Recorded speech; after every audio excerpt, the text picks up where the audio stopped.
Eh bien aujourd'hui, je vais vous dire la triste vérité sur ce qui m'est arrivé avec mon AVC.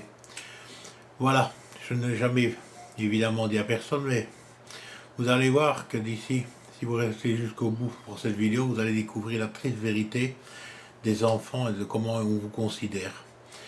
Et oui, vous savez, comme je vous l'ai dit sur mes vidéos précédentes, j'ai fait un AVC au mois d'avril. J'ai été hospitalisé pendant 15 jours, 3 semaines presque. Et là, évidemment, quand vous faites un AVC, vous n'êtes plus conscient. Vous êtes dans un semi-coma, on va dire comme ça, artificiel, pour garder toutes vos capacités vitales. Hein, et on vous donne à manger avec des Baxter. Bon, bref, tout ça pour vous dire, quand je suis rentré chez moi, le plus grand de mes enfants, qui habite aux États-Unis, est évidemment venu à la rescousse parce que, évidemment, je suis seul. Et dans ce cas-là, je vais dire, quand je suis rentré, j'ai découvert quelque chose d'incroyable. Vous savez bien que je suis un pasteur et que les pasteurs travaillent. Et j'avais un atelier de menuiserie. Vous avez bien entendu, j'avais un atelier de menuiserie. Eh oui. Pourquoi je dis j'avais un atelier de menuiserie? Mais parce que, je vais dire, quand les médecins ont dit à mon fils, enfin à un de mes fils, eh ben, votre papa il va rentrer, mais il va falloir s'en occuper, il va falloir payer quelqu'un ou même le mettre dans une maison spécialisée comme il y a ici. Et je vais dire que ce qui s'est passé, mon fils a pris les devants, il a fait le ménage dans la maison, mon atelier de menuiserie évidemment a disparu, les machines ont été vendues et les plus gros objets, je vais dire de valeur, que ce soit télévision, ordinateur que je pensais voler, dérobé, ainsi que toute autre chose, avait déjà été vendu à l'arraché, comme on dit, pour la simple et bonne raison que ça devait aller vite et très vite. Pourquoi? Je n'en sais strictement rien. Alors vous voyez, je ne suis pas si vieux que ça, hein, à 66 ans en fin d'année, donc 65 maintenant. Il s'avère que il s'est passé, ça ne s'est pas passé comme c'était prévu. Les médecins avaient prévu ma défaillance. Évidemment, quand je me suis réveillé, je n'étais pas bien, vous le savez. J'ai fait des vidéos assez, vous n'avez qu'à aller les voir au début, hein, c'est sur ma chaîne. Et j'ai retrouvé déjà, quand on a entendu que je parlais, on m'avait dit que vu que j'étais paralysé totalement de côté droit, de mon côté droit, il s'avère que quand je me suis réveillé, que j'ai ouvert les yeux, enfin un œil, celui de gauche, pas le droit, je bafouillais, mais j'arrivais quand même à me faire comprendre et à parler. Voyez-vous? Ce qui a étonné beaucoup de gens déjà dès le départ, et en premier, j'ai vu la tête de mon fils qui changeait, parce que oui, il était là. Enfin, il était là. Je ne sais pas pourquoi il était là quand je me suis réveillé. Je pense qu'on l'avait prévenu, on l'avait annoncé, on lui avait téléphoné. Alors, qu'est-ce qui s'est passé? On m'a dit, écoute, tu ne vas pas retourner chez toi, on a déjà arrangé les choses, tu vas revenir avec nous, tu vas venir aux États-Unis. Il habite aux États-Unis, il est avocat aux États-Unis, et on va vivre ensemble là-bas, on va s'occuper de toi. Je dis non, non, je vais retourner chez moi, il n'y a pas de souci. Bon, quoi qu'il en soit, vous savez, quand vous êtes dans ces états-là, vous êtes sous médicaments, vous ne me demandez pas votre reste après 3 semaines. Je suis sorti évidemment de l'hôpital. On avait déjà réservé les billets d'avion pour moi. Je n'ai plus autre choix que de suivre le taxi et, comme dirait l'autre, suivre la caravane qui passe. Excusez-moi. Alors, arrivé là-bas, vous allez me dire, c'est dans la banlieue de Los Angeles. Pour moi, ça ne changeait pas grand-chose au niveau temps. Le temps était bon. Mais arrivé dans une maison très spacieuse, arrivé dans le bling-bling, arrivé chez ma belle-fille que je connais à peine, parce qu'évidemment, bon, quand il vient me voir tout seul, parce qu'on ne prend pas le temps de me voir à deux. Mes petits-enfants, je les connais par vidéo interposée. Et quand je dis mes petits-enfants, bien évidemment, ils sont déjà âgés, hein, parce que mon fils a presque 42 ans. Donc mes petits-enfants qui ont exactement 14 et 17 ans. Alors, je ne vous raconte que ça. On m'avait attribué une chambre, évidemment. Et dans la chambre, on m'avait déjà mis une télévision. Ça vous donne un peu le ton. Je me dis, tiens, on m'a mis une télévision dans la chambre. C'est la première chose que j'ai vue en arrivant. Et un bureau. Un bureau. Et là, j'ai vu un PC. Et je me dis, tiens, c'est pas mon PC, mais il y a un PC. J'ai dit, ils m'ont dit, oui, on t'a fait un cadeau, on voulait bien t'accueillir, et c'est là, on t'a mis une TV, et tout ce qu'il fallait pour être bien. Mais je dis, vous avez vu la maison que vous avez? Parce que je connais la maison, j'y étais une fois ou deux fois, je crois.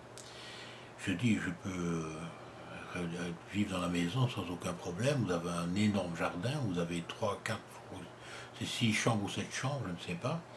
Il y a un salon énorme où on peut, d'ailleurs ils font des fêtes.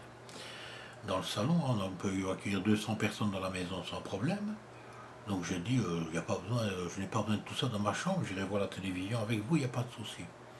Oui, pas de souci, il n'y a pas de problème. Alors, bien évidemment, quand c'était l'heure des repas, on me faisait manger avant. Pourquoi, j'en sais rien. On dit, on va cuisiner, on t'a cuisiné les repas comme tu les manges au Brésil chez toi, parce que tu es habitué à ta cuisine brésilienne. Ben, je dis, oui, mais je suis né en France, donc je vais dire, je peux m'habituer, il n'y a pas aucun souci, aucun problème. Oui, mais non, ainsi, bon, j'ai bien compris qu'il voulait être tranquille. Et puis après, les repas sont déplacés dans ma chambre, voyez-vous. En réalité, ce qui s'est passé, c'est qu'on va servir les repas dans la chambre. Ensuite, je me suis senti en réalité comme un touriste, on va dire comme ça. Alors après, il y a eu les fêtes, les fameux vendredis soirs et les samedis soirs. Le pire, c'est les samedis soirs, parce que c'est mes petits-fils, je ne peux pas leur en vouloir, eux n'en peuvent strictement rien. D'ailleurs, je les adore. Mais les fiestas, les amis et les amis, les booms et les surbooms et tout ce que vous voulez, c'était pas mon truc. Donc, conclusion, qu'est-ce que j'ai fait? Après, je vais dire un petit mois, j'ai dit, écoute, moi j'ai toutes mes facultés, je ne perds pas ma tête, j'ai retrouvé mes facultés, j'avance à l'époque lentement, mais j'avance, je rentre chez moi. Non, il en est hors de question, j'ai dit, si, je rentre chez moi. Jusqu'à preuve du contraire, je dis, je ne suis pas encore sous tutelle, ni rien du tout, je rentre absolument chez moi. Je suis revenu ici au Brésil, et quand je suis revenu ici au Brésil, je suis rentré, parce qu'évidemment la maison était toujours là, mais elle était mise en vente, moi j'ai retiré évidemment toutes les affiches, et stupéfaction, c'est là que j'ai découvert que mes machines évidemment avaient été vendues, ça on m'avait jamais dit, que la moitié de mes choses a été vendue, et ci et là. Mais évidemment on m'a dit avant de partir, tiens voilà une carte, il y a de l'argent sur la carte, parce que ça fait longtemps que tu n'as pas travaillé, ça se vient. En fait sur la carte, on a remis l'argent qu'on a censé être la valeur de ce qu'on m'avait vendu, voyez-vous. C'est pas une question de vol, absolument pas de. Quand je dis de vol, c'est pas une question d'avoir essayé de vendre quelque chose pour s'approprier l'argent, loin de là. Mais ils ne voulaient peut-être pas laisser ça comme ça. Donc en fait, en réalité, ben, j'ai l'argent et voilà ce qui s'est passé.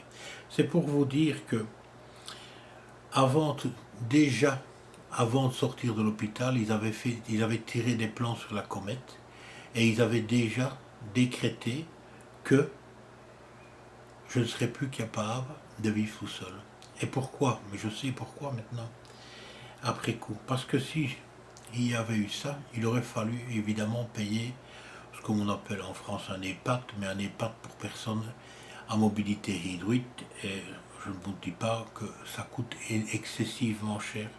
Donc on préférait m'avoir à la maison là-bas. Mais quand on vous sort de votre contexte de vie, c'est évident que ça ne peut pas se passer du jour au lendemain comme ça. Et c'est pour ça que je fais cette vidéo, c'est pour que vous compreniez un peu l'histoire. Mais ce n'est pas terminé, attendez, vous allez voir. Alors, là on m'a dit, ben, écoute, rentre si tu veux, débrouille-toi, mais ne viens pas pleurer si jamais, attention, moi j'ai 66 ans, c'est moi qui ne dois pas pleurer si jamais il y a des soucis. Pourtant j'ai élevé mes enfants, j'ai payé mes études à mes 8 enfants, j'ai 4 filles et 4 garçons, hein, faut pas oublier. Tout le monde n'était pas d'accord, attention. Hein. Dans mes enfants, je parle entre eux. Alors, je suis venu ici, et je suis tombé, entre-temps, il y a une petite voisine qui est venue s'installer ici, à côté de chez moi, avec un petit garçon.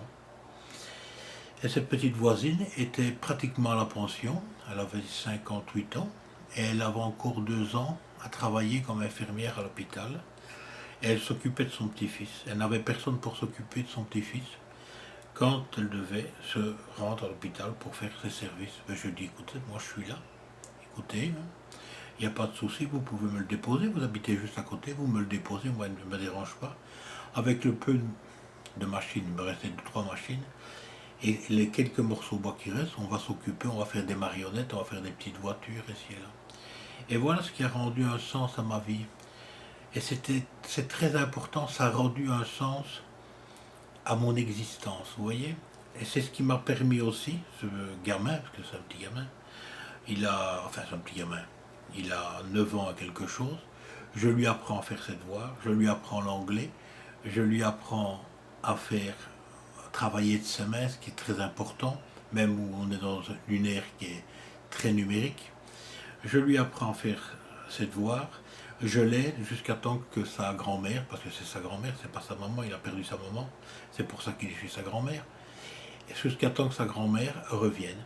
Et quand sa grand-mère Lucie revient tous les jours, ou tous les 2 jours, ça dépend quand elle travaille avec les pauses d'infirmière, il rentre chez lui et il est tout content. Et moi je suis tout content parce que évidemment, ça m'apporte, je vais dire, une joie de vivre. Et moi, il est content de venir ici parce que je l'aide.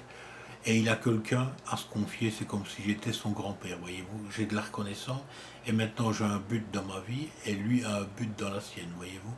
C'est ça que je veux faire passer comme message. Il ne faut pas mettre sur une voie de garage les personnes âgées. Parce que pour la simple et bonne raison que faut pas croire parce qu'on est âgé qu'on ne sert plus à rien. On peut toujours servir à quelque chose. On peut toujours aider quelqu'un et on a toujours besoin de quelqu'un de plus âgé que soi. Parce que je ne vais pas dire qu'on a le savoir, si on a plus de savoir qu'une jeune personne, mais on peut aider justement à garder les enfants, on peut aider à aider certaines personnes ou même des personnes plus âgées dans ce qu'ils doivent faire, leur apprendre une langue étrangère, leur apprendre son savoir, parce qu'on a tous un savoir, et parce qu'on a tous travaillé, on a tous en général fait des études, donc on peut transmettre ce que l'on sait. Et ici le message, il est le suivant. Vous savez, je n'en veux pas mon fils, loin de là. Je n'en veux pas mon fils, j'en veux surtout aux personnes qui tirent des conclusions hâtives. C'est ça qui me désole le plus, parce que concrètement, et je suis triste de le dire ainsi, mais c'est ça que je voulais vous dire au début. J'ai eu l'impression qu'on m'avait déjà enterré. Je, je- on m'avait déjà mis 2 pieds sous terre, voyez-vous. Que l'histoire était déjà réglée, qu'on attendait qu'une chose, que les médecins disent, vous savez, il ne se réveillera de toute façon pas. Il faudra directement aller sans passer par les États-Unis. Chose que j'aurais bien gardé de faire le voyage pour rien, hein, croyez-moi bien. Et vous voyez, et c'est ça qui est triste. Tirer des conclusions hâtives. On s'était déjà débarrassé de quelqu'un qui avait donné la vie à une autre personne, vous voyez, parce que faut jamais oublier une chose. Là, je m'adresse aux enfants qui vont, quand je dis aux enfants, aux grands enfants qui m'écouteront, c'est que vous savez, la personne que vous classez directement, verticalement, on va dire comme ça, comme un dossier, c'est classé, mais c'est quand même la personne qui vous a donné la vie. C'est quand même la personne qui vous a éduqué. C'est quand même la personne qui vous a donné à manger. Et c'est quand même la personne qui a travaillé pour vous éduquer et vous offrir une éducation correcte. Mais apparemment, l'éducation n'était pas correcte parce que c'est la conclusion que j'en tire à l'heure actuelle. Je ne sais pas ce que vous en pensez. Vous n'aurez qu'à me le dire en commentaire. Apparemment, l'éducation n'était pas correcte parce que si elle avait été correcte, ils n'auraient pas agi comme ça, voyez-vous. Et c'est exactement ce que j'en pense. Maintenant, je n'ai plus rien à vous dire. Je voulais simplement rectifier ce que j'avais dit dans mes autres vidéos. Et voilà, voilà la stricte vérité et la triste vérité. Et vous voyez, j'ai eu du mal à le dire, hein. J'ai eu du mal à faire cette vidéo, parce que on a toujours du mal à parler des gens que vous aimez et qui vous ont déçu un petit peu, voyez-vous ce que je veux dire. Mais la vie est ainsi, et la vie est comme ça. Voilà, merci de m'avoir écouté, je vous laisse. Merci à vous. Je ne vais pas dire que vous pouvez vous abonner à ma chaîne, si elle est là, de toute façon vous le faites si vous voulez. Ça me fait plaisir, vous mettez un like, vous partagez, c'est comme vous voulez. Je ne vais pas pleurer pour ça. Ça va? Merci. Au revoir. C'était le Padre Bruninho, maintenant revenu en direct bien du Brésil. Et que ça aille bien. Portez-vous bien. Faites attention à vous. Et comme je dirais bien, ayez la foi. Merci.